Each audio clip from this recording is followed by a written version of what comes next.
Acts, chapter 25. Now when Festus was come into the province after 3 days, he ascended from Caesarea to Jerusalem.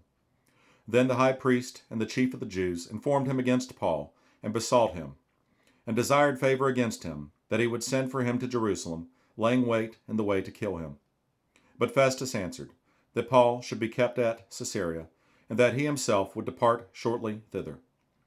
Let them therefore, said he, which among you are able, go down with me and accuse this man, if there be any wickedness in him. And when he had tarried among them more than 10 days, he went down into Caesarea, and the next day, sitting on the judgment seat, commanded Paul to be brought.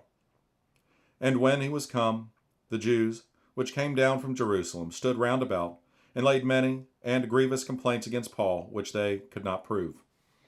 While he answered for himself, neither against the law of the Jews, neither against the temple, nor yet against Caesar, have I offended anything at all.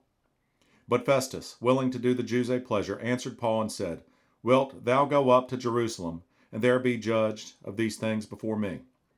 Then said Paul, I stand at Caesar's judgment seat, where I ought to be judged. To the Jews have I done no wrong, as thou very well knowest. For if I be an offender, or have committed anything worthy of death, I refuse not to die. But if there be none of these things, whereof these accuse me, no man may deliver me unto them. I appeal unto Caesar. Then Festus, when he had conferred with the council, answered, Hast thou appealed unto Caesar? Unto Caesar shalt thou go. And after certain days, King Agrippa and Bernice came unto Caesarea to salute Festus.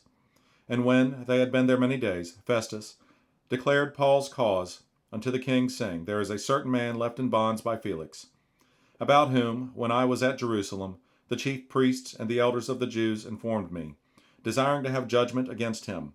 To whom I answered, It is not the manner of the Romans to deliver any man to die, before that he which is accused have the accusers face to face, and have license to answer for himself concerning the crime laid against him.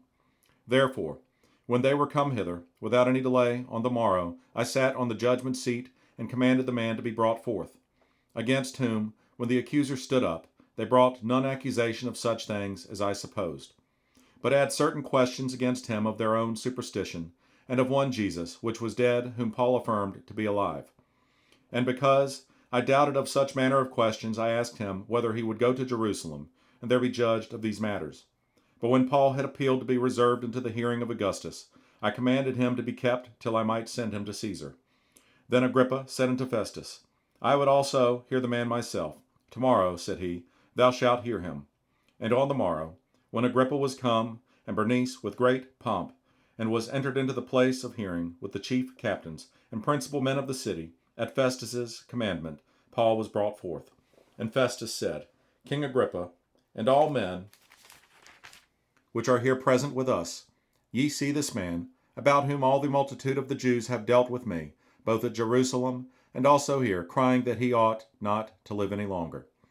But when I found that he had committed nothing worthy of death, and that he himself hath appealed to Augustus, I have determined to send him, of whom I have no certain thing to write unto my Lord.